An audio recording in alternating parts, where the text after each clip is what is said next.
Ito, lalo kang gumagwapo at gumaganda katawan mo. Maraming salamat sa compliment mo.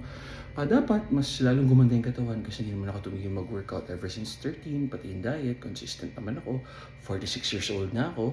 So nagmamature yung muscle, nag-i-improve, lumalaki. Ako nga mas gusto ko yung first 6 months ng pag-workout ko, sexy lang. Ngayon, parang bato-bato na. Parang Ninja Turtle, parang palaka, parang superhero, no? Parang bloated na yung abs, masyadong develop, pati yung mga gilid-gilid na gitara. Sa mukha, balbas, shave ko naman yan pag kailangan. So, ganun lang. And then, consistent lang tayo. Disiplina to workout, eat healthy, matulog, recover, iwas sa stress. Pwedeng everyday mag-workout as long as kaya ng recovery. Ang mahalaga recovery. Sa pag-workout, stimulate lang. Builds muscle, protein ang kailangan, recovery para lalong lumaki. Pag nasobrahan sa stimulation, annihilation ang tawag dun, injury. Kesa mag-improve ka, paurong ka. Ngayon, ang cardio, yung nakakapayat or calorie deficit, bawas sa kain. Ang workout builds muscle.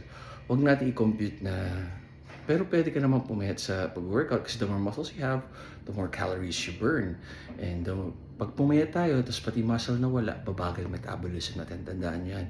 So dapat fat ang mawala, hindi muscle. Dahil pag muscle, naku, paurong. Pumayat ka nga, pero unhealthy ka lalo. So I hope nakatulong ako sa'yo. Tama kayo, mali ako na si Dr. Do or Cheer. Happy guys, God bless.